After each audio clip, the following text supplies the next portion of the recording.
Muy buenas tardes, radio oyentes, a su programa Las Puertas de la Justicia por Radio Moderna 930 AM. Hoy tenemos un excelente invitado. Tenemos el honor de recibir al doctor Carlos Roca Cáceres, que es candidato regional por el partido aprista peruano con el número 1. Como ya deben saberlo, el doctor Carlos Roca Cáceres ha sido constituyente en la Constitución de 1979, ha sido diputado y embajador de Perú en Italia. Asimismo, es un destacado político que es respetado en todas las tiendas políticas. Y también, tenemos que indicarlo, es el discípulo de Víctor Raúl Ayala Torre. Tenemos su presencia y le damos la más cordial bienvenida. Es todo un honor, doctor Carlos Roca Cáceres, recibirlo en el programa. Muchas gracias por la invitación y aquí estamos a las órdenes. Muy bien. Doctor Harrison, por favor. Muchas gracias, doctor Piero. Gracias a todos los que nos siguen en cada semana, en este humilde espacio. Y bueno, agradecer la asistencia del doctor Carlos Roca Cáceres, ¿no? Porque está además hablar sobre esa trayectoria que usted tiene. Bienvenido a este humilde programa. No, muchas gracias por la invitación. Gracias. Doctor Alejandro, sus palabras, bienvenido. Muy buenas tardes con todos nuestros cibernatas y radioyentes. La verdad, no tengo palabras. Debo confesar que estoy bastante emocionado de ver no solamente al doctor, al político, sino al amigo, al hermano de esperanzas y de proyectos, al maestro. Y tengo el honor de conocer a Carlos Roca desde hace muchos años. Un honor para mí tenerte en el programa. Bienvenido. Muchísimas gracias. Doctor Marco, por favor, su palabra, bienvenida. Antes que todo, saludar a todos nuestros residentes y invitados que toda la semana están junto con nosotros y saludarlo también la presencia del doctor Carlos Roca, que viene a engalanarnos, ¿no? Y también hablar pues sobre la actualidad, sobre la confraternidad que está a poco de acontecer un año más del aprismo, y asimismo también hablarnos sobre su candidatura. Muchas gracias por su linda presencia. Muchas gracias a ustedes por la invitación. Estoy a las órdenes para las preguntas que ustedes quieran realizar. Muy bien. Doctor Carlos Roca, es la segunda vez que lo tenemos en el programa. Es un honor volverlo a tener en el programa. Y como indiqué en la entrada del programa, usted es el discípulo, entiendo yo, el discípulo más querido de Víctor Raúl Ayala Torre, nada más ni nada menos. El Partido Aprista Peruano tiene una fecha muy especial, el 22 de febrero, muy tradicional. No sé si nos podría explicar cuál es la trascendencia histórica y que lleva toda esta fecha tan especial para los apristas, ¿no? Muy próxima en estos días, por favor. Sí, el Día de la Fraternidad es el 22 de febrero, porque es el aniversario del natalicio de Ayala Torre. Víctor Raúl nació el 22 de febrero de 1895. O sea, nosotros vamos a conmemorar 131 años de esa fecha, que para nosotros es una fecha muy importante en el calendario aprista, quizá con mayor relevancia, porque primero nació en las épocas duras de la clandestinidad, cuando Ayala Torre estaba preso en la penitenciaría de Lima, después de la situación lamentable que tuvimos con la tiranía de Sánchez Cerro. Él estaba encerrado en la penitenciaría de Lima y los compañeros cercanos al lugar donde estaba prisionero, los de La Victoria, del Rima, Breña, todas las zonas cercanas al lugar donde estaba prisionero, organizaron la noche del 21 para el 22 de febrero de 1933 una gran cantidad de fuegos artificiales, bombas, para resaltar la fecha y solidarizarse con el hermano mayor, con el jefe preso. Tuvimos un periodo muy breve del gobierno del presidente Benavides, pero posteriormente ya tuvimos la gran persecución, 11 años, desde el 34 hasta el 45. Fue así como ya recién el año 46, ¿no?, en el viejo Estadio Nacional, en una gran concentración popular, Manuel Seoane, el número 2 del APRA, el cachorro, porque hay la Torre de León, bueno, anunció que a partir de entonces, ¿no?, de febrero del 46, en un hermoso discurso que se conoce como Recado del Corazón del Pueblo, institucionalizó el Día de la Fraternidad y dijo que sería celebrado, ¿no?, hasta cuando fuéramos polvo en viaje a las estrellas. A partir de entonces siempre se ha celebrado el Día de la Fraternidad. Este año nos corresponde hacer lo mismo. Y entonces nosotros vamos a tener la gran concentración popular en el frontis de la Casa del Pueblo el viernes 20, donde vamos a rendirle tributo pues al fundador del partido.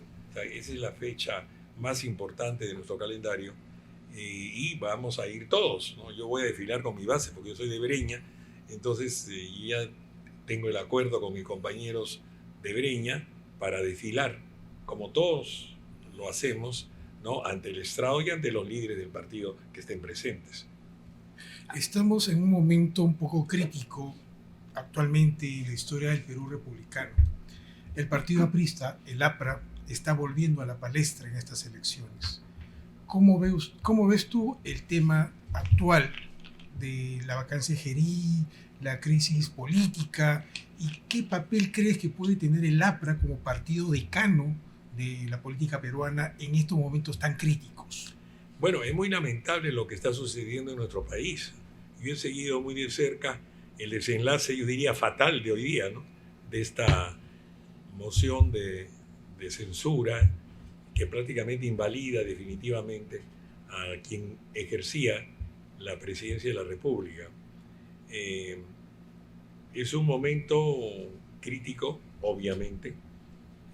Ha sido convocado el Congreso para el día de mañana para elegir al nuevo presidente del Congreso que va a tener que asumir, ¿no es cierto?, la presidencia de la República temporalmente, como era el caso de Gerí, ¿no? Porque él sustituye a la señora Boluarte en esas mismas situaciones de dificultad y de controversia. Es muy penoso que un país como el nuestro, que gracias a un manejo económico estable de los últimos tiempos, recordado por ejemplo la presencia de Velarde en el Banco Central de Reserva, hay pues una situación económica buena en medio de la gran crisis nacional e internacional. Pero eso se ve perjudicado por la falta de inestabilidad política. Y todo esto es muy lamentable que estemos pues discutiendo todavía quién va a ser el próximo presidente del Perú, ¿no? Eso se sabrá mañana. Hay 4 candidatos, ¿no?, a asumir esta responsabilidad. Y supongo que lo harán solamente pues para manejar la situación antes de las elecciones, porque las elecciones pues son en abril y estamos aquí a menos de 2 meses. O sea que el APRA siempre estuvo presente en el Parlamento, salvo en los últimos tiempos, y siempre dieron una lección para poder unir, concertar voluntades, ¿no? Bueno, épocas en que inclusive los otros partidos políticos eran sólidos, tenían una fuerte presencia en la vida del Perú. Yo fui constituyente el 78-79, diputado el 80, reelegido el 85, reelegido el 90 hasta el 5 de abril. Entonces conozco, ¿no?, cómo era el nivel del Parlamento, ¿no?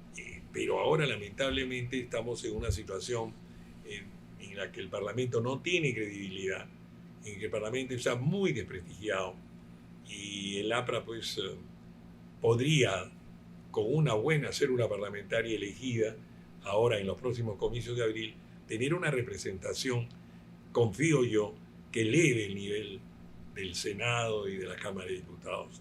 El APRA es una fuerza histórica que tiene más de 100 años de existencia como movimiento continental y en el Perú desde el año 1930, y tuvo pues la gran personalidad de Haya de la Torre, el peruano más ilustre del siglo XX, porque cuando el diario El Comercio hizo una encuesta en el año 99 para definir al peruano del milenio, el primer lugar lo ganó Grau y el segundo lugar lo obtuvo Haya de la Torre. Y yo siempre decía, bueno, pero Miguel Grau, su sacrificio fue en el siglo XIX, en la Guerra del Pacífico. Por eso el peruano más ilustre del siglo XIX, Miguel Grau, pues el peruano más ilustre del siglo XX, sin duda, es Haya de la Torre. Ahora, una personalidad así como la de Haya de la Torre no se va a volver a repetir, pero tuvimos nosotros la personalidad extraordinaria de Alan García, mi compañero, hermano y amigo de toda la vida, y él era pues un hombre con grandes condiciones personales, y cuánta falta nos hace él, con su carisma, su oratoria, su voluntad de trabajo. Yo le he tenido siempre un gran respeto, admiración y afecto a Alan, pero no está.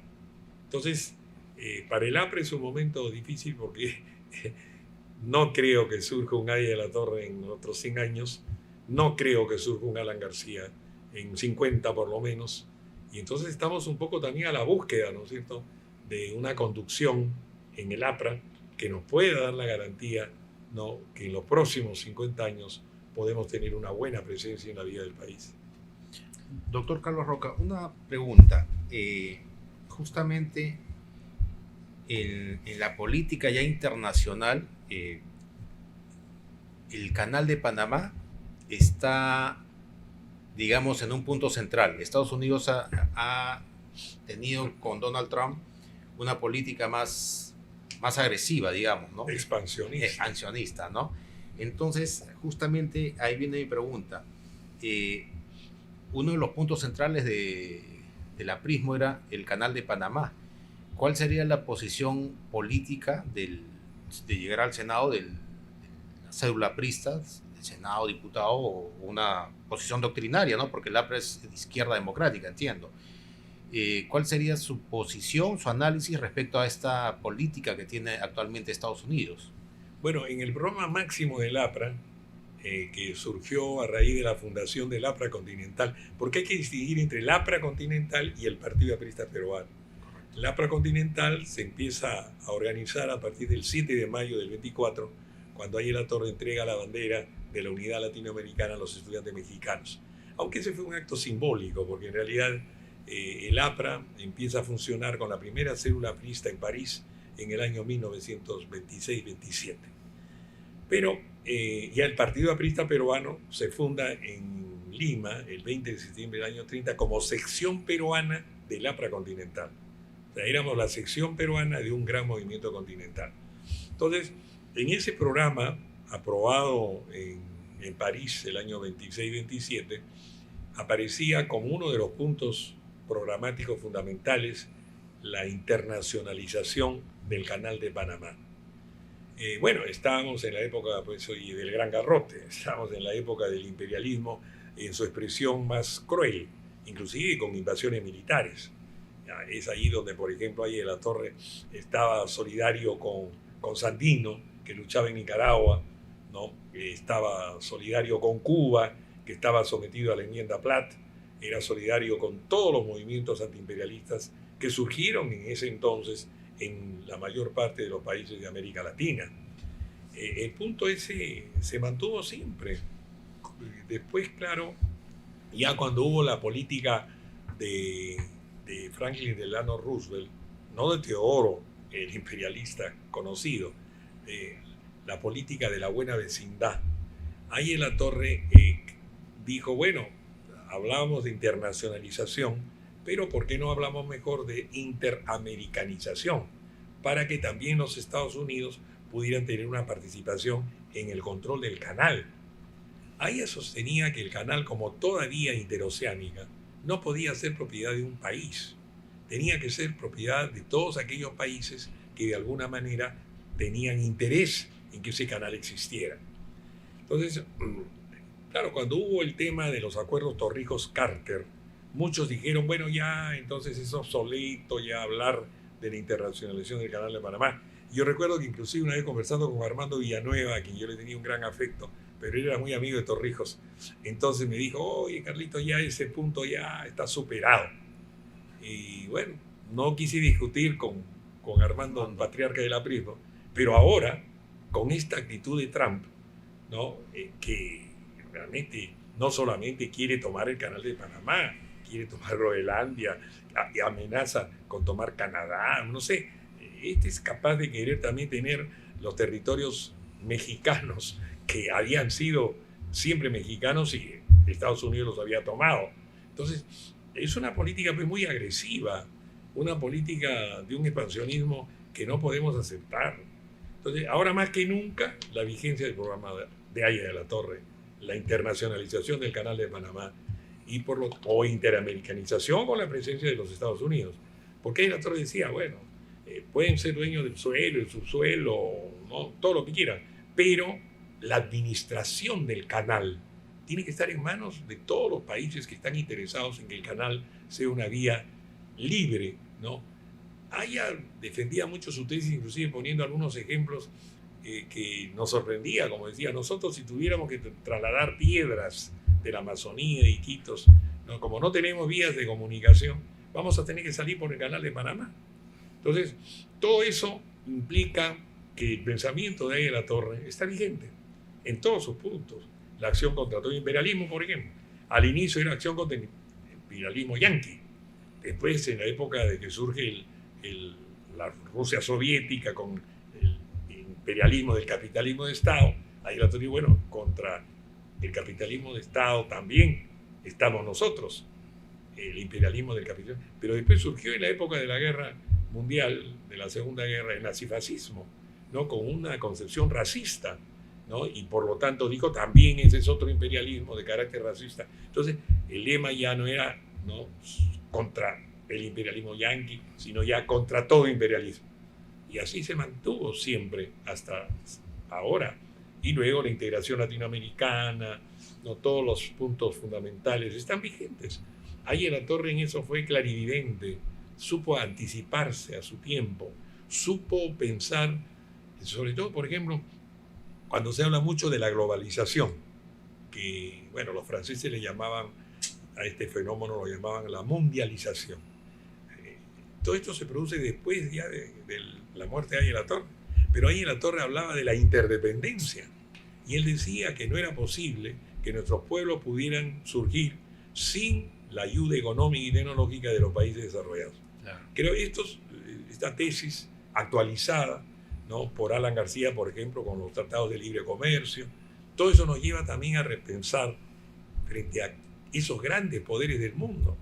Ahora podríamos decir ni con Washington, ni con Moscú, ni con Pekín, porque ya la China se convierte, pues, en una potencia imperialista. Bueno, su forma de llegar es diferente, ¿no? Para ellos el problema es económico, comercial, inversiones, ¿no? Ya no es la cosa agresiva, ¿no? Son los marines que desembarcan en Santo Domingo. Ya, eso ya no, eso ya pasó. Pero ahora hay otro tipo, otra forma de invasión, que es económica. Y para eso hay que prepararse. Y para eso hay que saber tratar. ¿No es cierto? Muchas veces bromeando se dice, bueno, ¿con quién estamos? ¿Con Shanghái o con Chancay? O sea, ¿por qué? Porque eso es muy importante. Y el Perú tiene que tomar sus medidas, ¿no?, para poderse defender de estas formas de dominación. Pero para eso necesitamos un gobierno estable, un parlamento con nivel, ¿no?, para poder tratar. Ahí el autor decía, hay que tratar, sí, hay que tratar. ¿Cómo tratar? Es la gran cuestión. ¿Tratas como vasallo, como lacayo, como súbdito, o tratas de igual a igual? Y para tratar de igual a igual, no vas a convertirte, pues, en una potencia mundial como algunos, ¿no? Pero por lo menos en el contexto de las naciones latinoamericanas podemos tener una presencia. A mí, justamente lo que dice el doctor Carlos Roca, si vas a tratar, pues, por ejemplo, a mí no me ha gustado para nada que el expresidente vaya con el embajador y se tome una foto comiendo una hamburguesa. Me parece un mensaje raro, ¿no? ¿No? No lo sé. Bueno, es que era el personaje. ¿No? Yo creo que... muy lúdico. No sé, a mí nunca me gustó porque además tenía antecedentes, ¿no?, que debieron haber sido tomados en cuenta para poder elegir, pero después ya estas reuniones clandestinas con los representantes de los chinos encapuchados, y los escándalos después posteriores, hoy con esto de Pantaleón y la visitadora, sí. Yo creo que ya realmente ya era el colmo. Ya no da más. Creo que él se ha ganado la situación. Qué lamentable, muy lamentable que hayamos tenido un jefe de Estado con ese nivel. Doctor Marcos, su pregunta, por favor, disculpe interrumpir. Yo lo he escuchado sobre la globalización, pero también habríamos que ver también que los países, su sostenimiento interno no le hubiese permitido poder crecer, teniendo en consideración de la Constitución de 1979. Había una del año 33, que justamente era estatista, ¿no? Y que si nos referimos a otros países de la misma región, yo creo que el Perú no hubiera crecido como hoy, a partir del año 92, donde hay un cambio en la posición y nos volvemos en un país de economía de mercado, ¿no? Porque si yo hago un esto comparativo con Trump, vemos que es un nacionalista. Es un nacionalista que está tomando sus medidas económicas, pero que también saben que los demás países dependen también del consumo que tengan ellos con relación a los productos que cada país, por ejemplo, como Perú, como Colombia o como cualquier país de alrededor, tienen una economía gigantesca, porque son unos grandes consumidores, ¿no? Bueno, no, yo fui miembro de la Asamblea Constituyente del 78 y la Constitución del año 79. Llegamos a un acuerdo con el Partido Popular Cristiano, que en ese momento se comportaron extraordinariamente bien. Nosotros con Bedoya Reyes y toda esa playa de líderes del PPC, Alaiza Grundi, Ramírez del Villar, Mario Polar, bueno, entonces todos ellos, los del Partido Popular Cristiano, postulaban una economía de mercado, pero llegamos a un acuerdo para que esa economía de mercado tuviera una expresión economía social de mercado. Y eso fue lo que nosotros aprobamos en la constituyente del 78-79. Pero era otra realidad, de otro momento histórico. Además, nosotros salíamos de un gobierno militar que había impuesto pues, una tendencia estatista muy fuerte, ¿no? Sobre todo en el periodo de Velasco. Entonces, había una cierta resistencia, ¿no? A tener que cambiar, inclusive cuando nosotros aprobamos el texto constitucional, el gobierno de Morales Bermúdez hizo observaciones al texto nuestro. Los amigos de la izquierda socialista, marxista, leninista, trotskista no firmaron, pero cuando llegó la noticia de que el gobierno de Morales Bermúdez estaban objetando la Constitución, todos firmaron defendiendo el texto constitucional. Todos aquellos que no habían querido firmarla, la Constitución, bueno, es que había tres modelos, pues. Había un modelo, el modelo, digamos, del Partido Popular Cristiano con una economía liberal, el modelo estatista de nuestros compañeros de la izquierda marxista, leninista, y el modelo nuestro, que era un modelo cooperativista. O sea, nosotros creíamos que había que crear un sector muy fuerte, un Estado promotor del desarrollo, regulador de la economía, un Estado que pudiera, ¿no? Y había además una tesis. Sí, que era un Estado interno. Bueno, nosotros pensamos de que era una economía en la que debían estar representadas todas las formas de propiedad y de empresa. Si uno revisa el texto del 79, ahí llegamos inclusive a un acuerdo. Como ninguno tenía mayoría para poder tener su modelo económico, llegamos a un acuerdo para votar en bloque las tres fórmulas y de esa manera dijimos, el año 80, si gana el Partido Popular Cristiano, tendremos una economía más o menos liberal. Si ganan los comunistas, llamémoslos así, va a tener una nota más estatista, y si gana el APRA, tenía la fuerza de un Estado antiimperialista cooperativista. Pero la gran pregunta, si esa era esa visión, ¿por qué en esos 10 años el Perú no creció? No hubo inversión. No, lo que sucede es que... Es decir, porque hay que hablar sobre una realidad, ¿no? No hubo esa inversión, porque era netamente estatista, que lo venían de lo de Velasco. Porque sí, pero el año 93 venía de Cuba, venía con todo ese pensamiento que estaba sí, pero el año 93, en el texto, que yo no le llamo Constitución, sino el texto del 93 de Fujimori, impuesto además por un referéndum fraudulento, todos conocemos cómo fue la historia del texto del 93, allí prácticamente se eliminaron todos esos planteamientos que nosotros considerábamos que eran de avanzada en el texto del 79.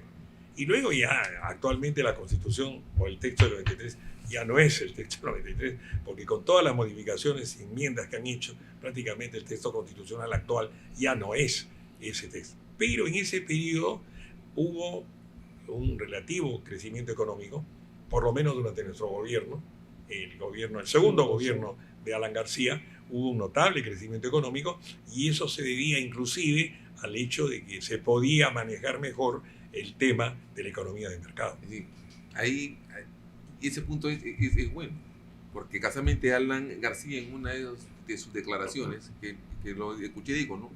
Cuando estuve ahí en Francia recién comencé a entender lo que era la economía de mercado, la cual lo puso en práctica acá. Y por eso que logró en ese gobierno de 5 años tener mejoras a el país y un crecimiento en el país. Que todos reconocen. Por eso, sosteniendo una parte de lo que era con el aprismo y otra cosa ya con su pensamiento y con el conocimiento obtenido, habiendo permanecido tantos años afuera. Y eso creo que fue lo que logró él, de que su partido sea considerado uno, o en su gobierno sea considerado uno de los mejores gobiernos dentro de los últimos 20 años. Sí, eso es cierto. Pero yo recuerdo que en el primer gobierno, ¿no?, de Alan García, del 85 al 90, bueno, teníamos pues todavía ese peso, ¿no? Además, con todos los problemas que hubo, la herencia de la UNDE, el terrorismo, toda la situación que tuvimos que afrontar. Pero a pesar de eso, tratamos de cumplir en la medida de lo posible lo que era la primera vez que llegábamos al gobierno. Era la primera vez que el APRA los podía... Los 2 primeros años que teníamos, dice, el mejor economista del mundo, que era Alba Castro. No sé si fue... Bueno, hoy día es cumpleaños de Lucho Alba, está muy delicado de salud. Pero yo le digo que ese fue un periodo difícil. Por ejemplo, a mí me tocó defender en la Cámara de Diputados la estatización de la banca. Sí. Lo hice, pues, porque Sí, yo creía que en ese momento escuché, había que defender, ¿no es cierto? Exacto. Sobre todo contra estos 12 apóstoles, ¿no es cierto?, que en vez de reinvertir en el Perú, se iban a reinvertir en otros países, ¿no? Y esa era una tradición para nosotros. Bueno, era otra época, otro momento. Sí, fue la confianza que le dio el gobierno en ese entonces de Alan García a todos los banqueros, ¿no? Y que no supieron retribuir en el momento que el Perú se encontraba ahí en crisis. Así es. Y eso bueno, fue ya lo en que el conllevó segundo a que gobierno, tomara esa Alan, decisión. claro, con la experiencia del primer gobierno, trató de actuar, y creo que fue un buen gobierno. Yo no voy a repetir aquí lo que todos los compañeros repiten de las obras de Alan, ¿no? Todo lo que se hizo en infraestructura y sobre todo la estabilidad monetaria. Recogiendo un poco lo que dice el doctor, efectivamente hemos tenido bastantes temas a nivel económico. Hoy día asistimos a una censura, a una cuasi vacancia presidencial. O sea, hemos tenido casi 9 presidentes en la última década. Hemos tenido movilizaciones con Vizcarra y con Merino. Hoy día el Perú está tranquilo. Hoy día han censurado a Gerí y no hay movilización en la calle. Significa que a nivel político estamos bastante movidos, pero a nivel macroeconómico estamos estables. ¿Esto es producto de la Constitución del 93 o es producto del manejo político de estos últimos años? Creo que es producto del sentido de responsabilidad que han tenido algunos en el manejo de la economía. No se puede actuar irresponsablemente.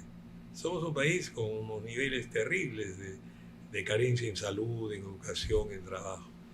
Y creo que hay que hacer un gran esfuerzo para que, ojalá, podamos elegir en abril, primero, un gobierno que tenga pues las ideas más claras, más precisas de lo que hay que hacer.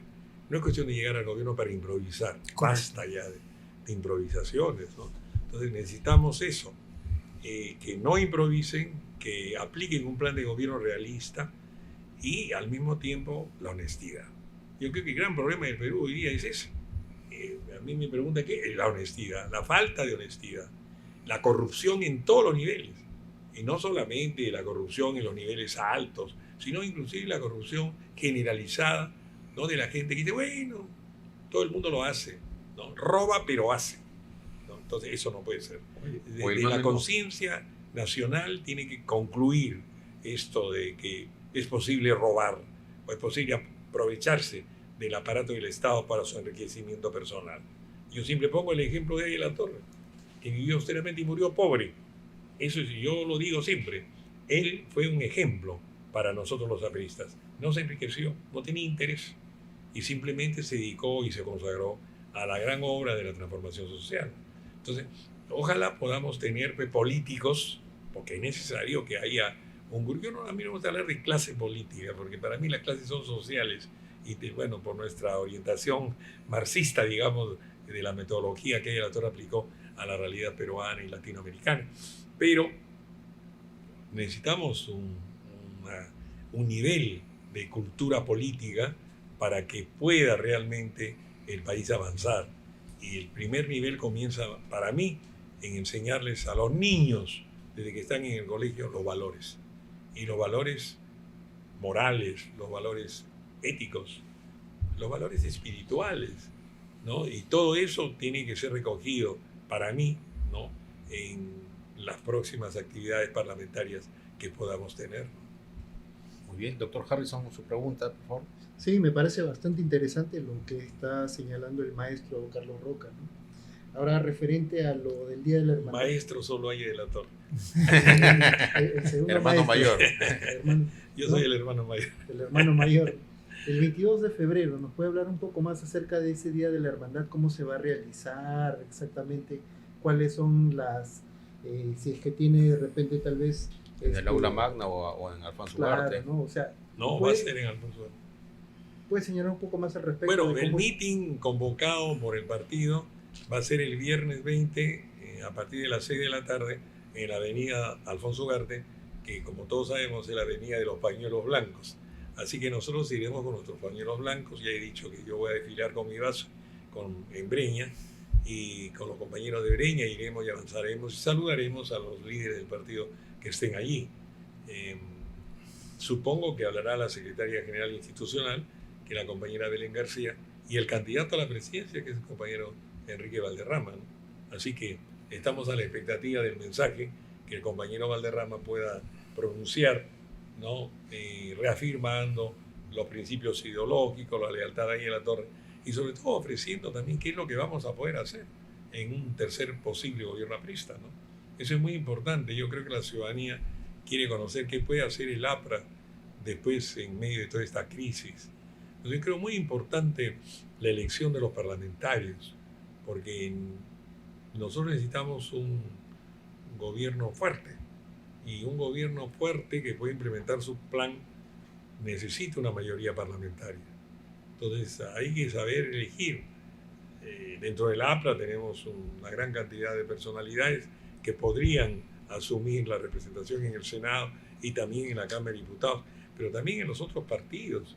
Necesitamos fortalecer la vida de los partidos políticos en el Perú, ¿no? Y lamentablemente muchos partidos atraviesan pues crisis, ¿no? El Partido Popular Cristiano no es el Partido Popular Cristiano de los fundadores. La misma Acción Popular, con todos los problemas que ha tenido, no es pues Acción Popular del presidente de la UNDE. Y bueno, la izquierda socialista en todas sus variantes perdió pues esa gran personalidad que fue Alfonso Barrantes. Con Alfonso Barrantes ellos tenían una gran posibilidad. Además yo era amigo de Alfonso, le tenía un gran cariño, además porque Alfonso había sido originalmente aprista, entonces tenía esas raíces del partido, un gran hombre. Bueno, pero no hemos visto otra figura en la izquierda socialista, marxista, leninista o lo que sea, ¿no?, que pudiera representar, ¿no?, esa vertiente que viene pues, del pensamiento de José Carlos Mariátegui, que también fue aprista en algún momento hasta el año 28. Entonces yo espero, ¿no?, de que en el Parlamento tengamos una buena representación. Yo estoy postulando para ser senador regional por Lima Metropolitana. Y aclaro, porque es bueno, vamos a tener que enseñar a votar, porque con esa cero sufragio, que es una sábana que unos llama. 5 casilleros, ¿no? Entonces va a ser bien difícil, ¿no? Porque uno me dicen Carlos Roca senador, le digo senador de Lima Metropolitana, porque también hay senadores de Lima provincia y también hay senadores nacionales. Entonces hay que enseñar a votar, y yo toda mi campaña la estoy haciendo para que voten por senador por Lima Metropolitana, y que va a estar en un casillero que dice senador regional. Entonces, todo eso hay que enseñar a votar, y ojalá la gente vote bien, pues, y ojalá tengamos partidos sólidos, con prestigio, con un nivel con el que tengamos que dialogar, porque yo creo que el Parlamento es eso, para hablar, pero también cuáles son las funciones de un senador ahora, yendo al tema. no solamente la representación, que todos sabemos que vamos a tener que representar, pero también hay el tema de la legislación y la fiscalización. Entonces tenemos que legislar y tenemos que fiscalizar, pero para poder fiscalizar tienes que tener autoridad moral. Como diría ayer la Torre, ¿quién moraliza a los moralizadores? ¿Quién fiscaliza a los fiscalizadores? Entonces, ahí tenemos que ver, ¿no es cierto? Y luego, en el tema de la legislación, ¿no? El Senado no tiene iniciativa legislativa, pero sí podemos, a nivel de la célula parlamentaria aprista, presentar ciertos proyectos de ley, ¿no? Porque si no tenemos los senadores iniciativa legislativa, sí podemos, a través de la célula parlamentaria, presentar nuestros proyectos. Puede un diputado presentarlo y nosotros ya lo perfeccionamos como cámara revisora o reflexiva, ¿no? Para poder mejorar los proyectos de ley, que es una ventaja de la bicameralidad, porque todo este periodo que hemos tenido una sola cámara se han cometido todos los errores posibles y necesitamos elevar el nivel del Parlamento. Doctor, para hacer la última pregunta de mi parte, vemos de que hay una gran cantidad de partidos, de lo que va a haber una gran fragmentación en el cual hay un indicativo de que al Congreso, el que sea decidido que sea el presidente, no va a tener una mayoría. Uno, sabemos que los partidos, usted mismo lo está indicando, Acción Popular, PPC, el APRA, no tiene cuadros, porque tampoco ha habido como una escuela como la que tuvo usted, ¿no? En el cual iban, pues, como dice, realizando que sus estudios y su oratoria. Ante esta situación que se está dando, aunque estamos hablando de que el Congreso también ha habido un acto de educación como el presente, ¿no?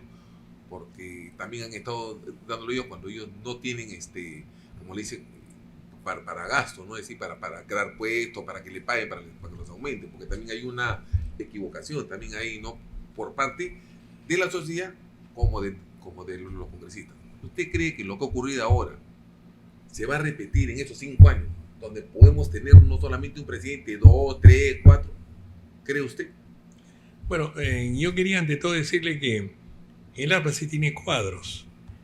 Nosotros consideramos que, claro, hubo una formación directa en la época de Ayer de la Torre, ¿no? En la Escuela de Dirigentes, del Parlamento Universitario, toda la labor que hizo Ayer de la Torre para formar un partido de masas que tuviera también cuadros. Luego, en el periodo de Alan García, hubo un intento muy importante con una escuela de formación política, ¿no? que dio frutos con una gran cantidad de compañeros que se formaron, también paralelamente en el Instituto de Gobierno, cuando él estuvo a cargo del Instituto de Gobierno de la Universidad San Martín de Porres. Posteriormente, claro, hemos tenido estos problemas internos en el partido que no han permitido quizás, ¿no? Pero a pesar de eso, yo he escuchado, por ejemplo, al compañero Enrique Valderrama, cuando presentó en el local del partido Miraflores un grupo muy numeroso, ¿no? De compañeros y amigos del partido también, no solamente apristas, sobre los diferentes temas. Y creo que tuvo como más de 50 reuniones en las que convocaba, ¿no? A una serie de compañeros especializados en algunos temas, en agricultura, en minería, hasta en temas constitucionales, y también invitando amigos del partido, algunos que habían sido ministros en la época de Alan García y que se incorporaron también. O sea, tenemos la posibilidad de decirle al Perú que vamos a tener un equipo de gente preparada para poder gobernar. Es muy difícil, pero lo tendremos que hacer.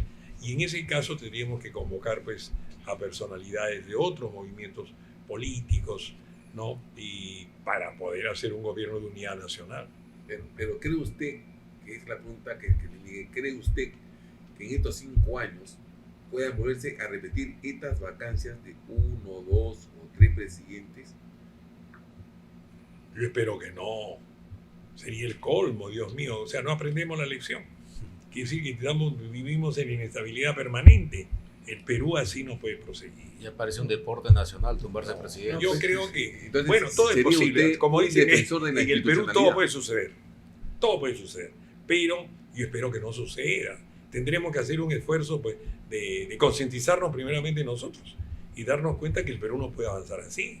Y enseñarles a los jóvenes a a decirle, bueno, escoge, tú bien. No, responsablemente. Aunque hay algunos que dicen, bueno, yo puedo sacar un presidente, pero la economía sigue estable. Está bien, pero una economía estable con estos problemas No permanentes. No permite crecer, ¿no? No, es una ilusión creer que el Perú puede seguir así. Muy bien. No puede seguir así. Tenemos que hacer un gran esfuerzo para que no siga así. Bueno, yo por lo menos pelearé para eso. Ojalá el voto popular me apoye y pueda salir elegido senador. Si salgo elegido senador, propondré todas estas cosas en el seno del Senado. Y si no, estaré pues en el partido, como toda la vida, enseñándole a los jóvenes a ser leales con Aida de la Torre. Muy bien. Antes de continuar con la entrevista, estamos contando con la presencia del doctor Carlos Roca Cáceres, quien postula al Senado Metropolitano por Lima, con el número 1 por el Partido Aprista Peruano. Antes de continuar con la entrevista, vamos a ir a una tanda de comerciales. Muy amables.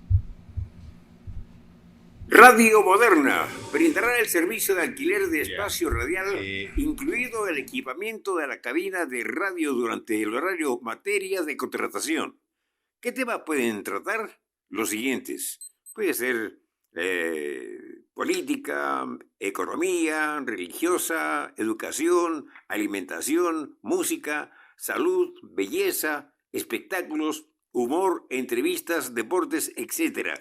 Contáctanos en el WhatsApp 902-141-246. Repito, WhatsApp 902-141-246. Atentamente. Si necesitas obtener un documento y apostillar, pero no tienes tiempo, no hay una sede del Ministerio de Relaciones Exteriores en tu ciudad o vives en el extranjero, no te preocupes. Nosotros, Contrato Listo, empresa privada de trámites consulares, realizamos todo trámite por ti. Consultas gratuitas llamándonos y comunicándote al WhatsApp, atención, 953-558-510. Escuela de Detectives Privados de Perú, Honor y Lealtad. Tiene como principal finalidad capacitar al aspirante a detective privado con un programa de formación profesional, con el cual se prepara al estudiante con las técnicas, también métodos, destrezas, conocimientos y procedimientos más avanzados en el área de la investigación privada. Llame al teléfono 961-940-067.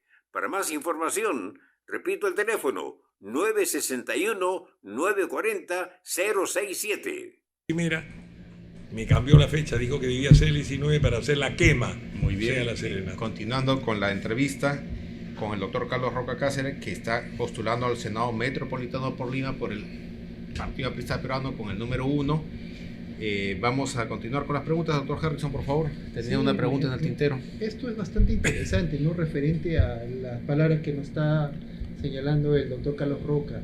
Pero ahora que usted está postulando por el APRA con el número 1 para el Senado Metropolitano, usted nos podría señalar, tome en consideración que aquí no solamente nos ven abogados, también nos ven los ciudadanos, muy atentos a Radio Moderna 930. Entonces, usted podría señalarles cuáles son sus principales propuestas de campaña para que una persona esté convencido. Yo voy a votar por el número 1 del APRA para el Senado, por favor. Bueno, un voto de conciencia, Sí, ¿no? sí. Es lo Va a principal, ser ¿no? necesario. No. Bueno, yo lo que le puedo decir es lo siguiente. Yo siempre he creído en el trabajo de equipo. La célula parlamentaria aprista tiene que ser una célula en la que todos debemos, primero, en el seno de la célula, discutir nuestros planteamientos. No decir, bueno, yo presento mi proyecto. No, lo presenta primero la célula. Y si la célula lo aprueba, recién va al pleno. Esa debe ser la disciplina del partido. Para evitar pues, que cualquiera se lance a presentar sus proyectos personales. En ese sentido, consultando con la célula parlamentaria aprista, yo tengo el deseo, como no tenemos iniciativa legislativa, los senadores, pero sí podemos recibir por parte de los diputados los proyectos, yo quisiera promover primero el establecimiento del curso de educación cívica en los colegios. Había un curso de educación cívica. Cuando yo estuve en el colegio tuvimos educación cívica, tuvimos educación premilitar, ¿no? Donde se cultivaban los valores nacionales, patrióticos. Bueno, todo eso ya no existe.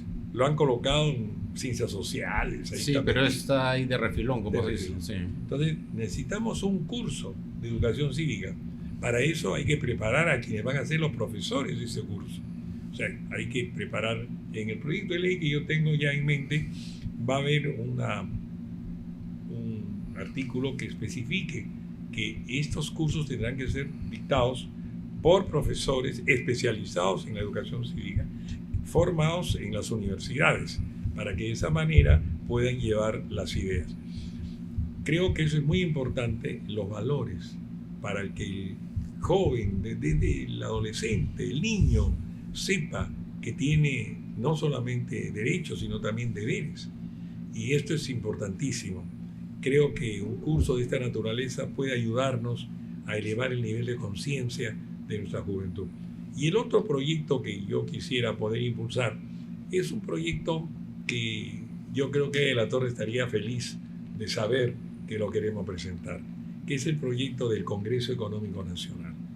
Cuando él regresó de Europa el año 31, en un país donde ni siquiera había estadísticas, donde no había pues todo lo que hoy día podemos tener, ¿no?, para poder ayudar a una buena gestión del Estado.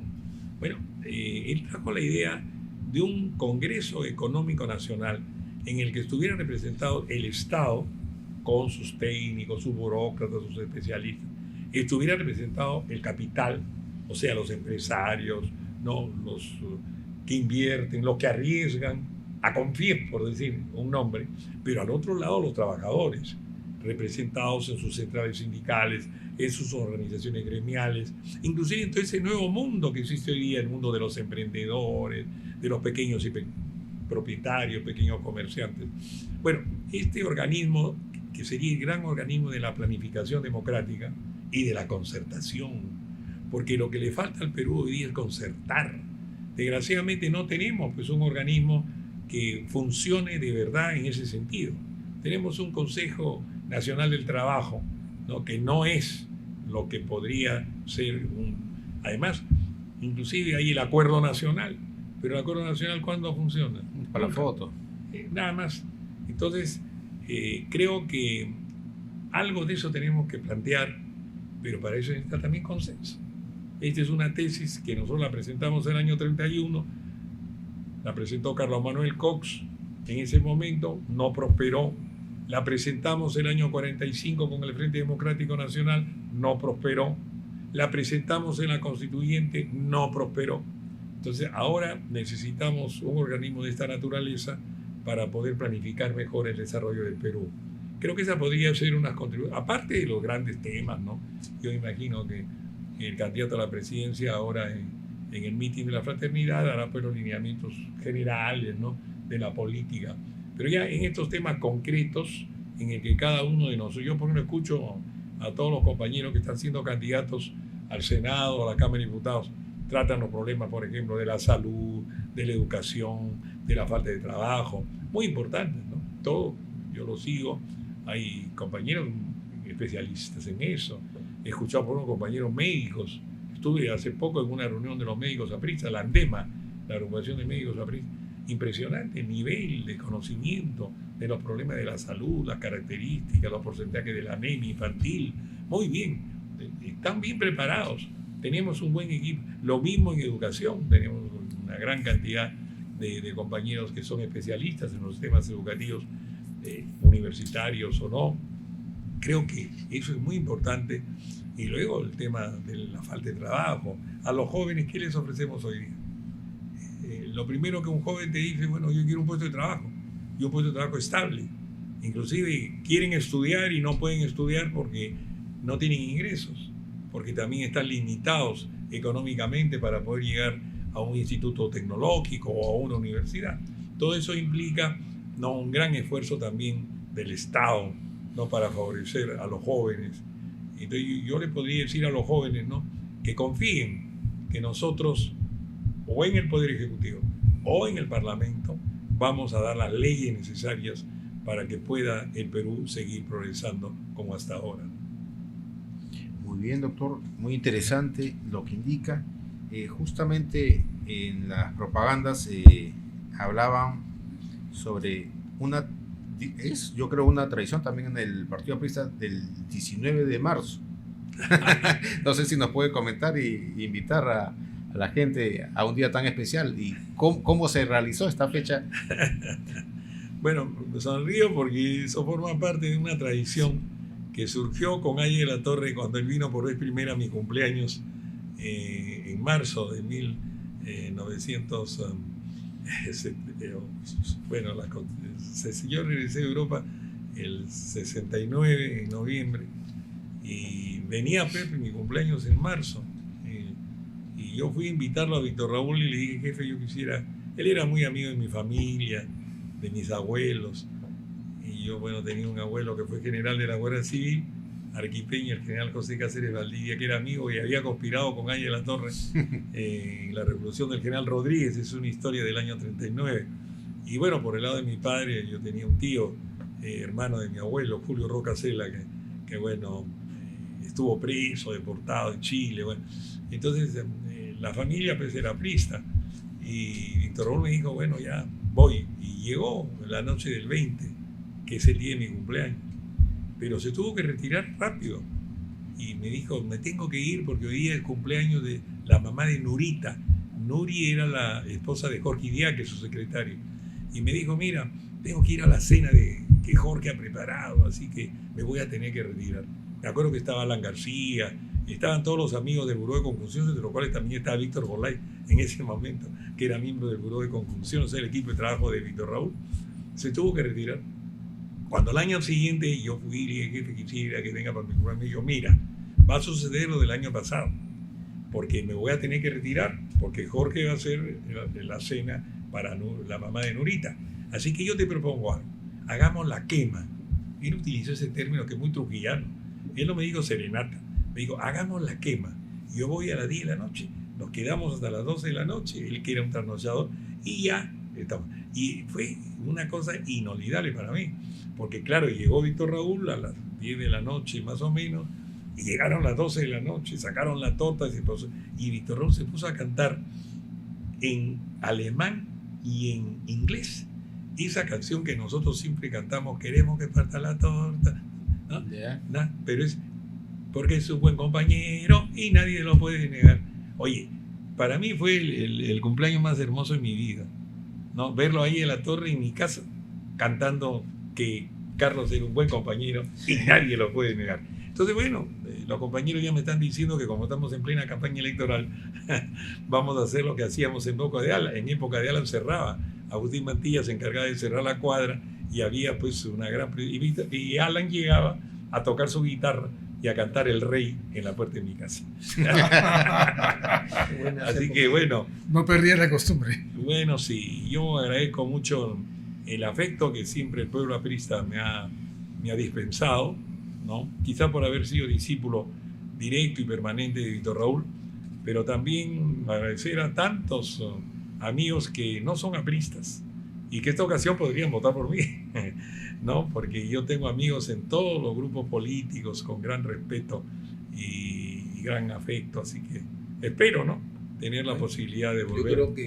Yo creo que sí, porque con el tiempo creo que se ha ganado el respeto, la consideración del pueblo peruano, porque siempre han tenido un buen concepto sobre su persona, más aún que en el gobierno de Alan García no ocupó ningún cargo muy importante, ¿no? Y fue en ese tiempo que decían que también había unas ciertas que diferencias y que usted siempre mantuvo su posición. No, con Alan nunca tuvimos diferencias. Con Alan nosotros éramos muy amigos, muy hermanos. Lo conocía bien y él me conocía a mí también. Así que éramos hermanos en el dolor y en la esperanza. Así que nunca hubo problemas. Me hizo embajador del Perú en Italia. Primero porque yo había estudiado en Italia. Cuando yo me fui a los 18 años a estudiar Italia, entonces yo conocía Italia muy bien. Había vivido muchos años allá. Y bueno, hablo el italiano igual que el castellano. Esa fue una gran ventaja para mí cuando fui embajador. Y claro, representé y promoví un foro de cooperación Perú-Italia. Llegaron aquí a Lima, ¿no? Yo fui embajador de 2006 a 2009 y entonces en esos años yo organizé un foro de cooperación que nunca se había realizado y llegaron, pues, estuvo el vicepresidente del Consejo de Ministros de Italia, al presidente de la Comisión del Senado de Italia, llegaron parlamentarios, llegaron inversionistas, representantes de los gobiernos regionales y locales. Alan lo inauguró en Palacio de Gobierno, ¿no? Y me hizo hablar en italiano, porque recuerdo que no estaba previsto que yo hablara. Él tenía que cerrar el acto, pero cuando ya todo el mundo pensaba que todo concluía, volteó, me miró y me dijo, parla. Y yo me quedé sorprendido y me dijo, parla en italiano. Y ya hice un discurso en italiano completo, o sea, porque yo hablo el italiano igual que el castellano, cosa que no me sucede si tengo que hablar en inglés o francés, donde tengo que estar traduciendo. En cambio, en italiano no, pienso directamente y hablo directamente. Entonces, con esa ventaja, yo tuve pues, que representar al Perú en Italia. Y gracias a Alan tuve esa gran oportunidad. Además, fue para mí impresionante, porque el presidente de Italia en ese momento era Giorgio Napolitano. Giorgio Napolitano había sido un líder del Partido Comunista. Después pasó, un antifascista radical le había puesto una bomba a un tanque nazi. O sea, tenía una fama de héroe de la resistencia italiana. Yo conocía su historia, pero después él pasó a ser un socialdemócrata, digamos así, y yo le presenté mis cartas credenciales. Y cuando yo le presenté las cartas credenciales, se las entregué en italiano, ¿no? Le dije, le mie lettere credenciali. Entonces él me miró así. Me dijo, se acomode. Me hizo pasar a la sala. Me habían dicho que la entrevista duraba ordinariamente por protocolo unos 15 minutos. Y yo estuve 1 hora. ¿Por qué? Porque cuando yo entré, ¿no? Y me senté al lado, y yo continué hablando perfectamente en italiano. Entonces se sorprendió, y a la secretaria que habían contratado como intérprete le dijo, signorina, oggi non lavoro perché l'ambasciatore parla l'italiano meglio di noi. O sea, hoy no tiene trabajo porque el embajador habla el italiano mejor que nosotros. Y entonces seguimos la conversación. Y una de las cosas que me sorprendió de Napolitano fue que me dijo, ustedes tienen que seguir promoviendo, hablamos pues del vínculo cultural, económico, comercial. Me dijo, mire usted, en italiano hablamos los dos, me dijo, voi soltanto parlate di Machu Picchu, ustedes solamente hablan de Machu Picchu, perché non parlate di Quelap? Me sorprendió que el presidente de Italia me dijera Quelap. Claro, yo conozco Quelap, he estado en Chachapoyas, así conozco la historia, pero me sorprendió que el presidente de la República Italiana me dijera por qué no promovíamos a Quelap. Lo que quiere decir pues que claro, es que Italia pues, es un país que tiene tantos lugares hermosos, turísticos, cultura. Y nosotros también los tenemos, sino que no los sabemos explotar. No sabemos cómo explotar, pero para eso es importante la seguridad.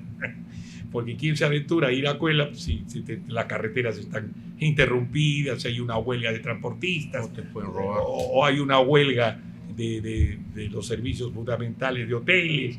Entonces, para eso, para poder, y ya esto forma parte de un plan de gobierno importante, para poder ofrecerle al mundo, ¿no? Lugares turísticos, tenemos que tener estabilidad, tenemos que tener seguridad, tenemos que acabar con los extorsionadores, con todo aquello que desgraciadamente nos está afectando hoy día.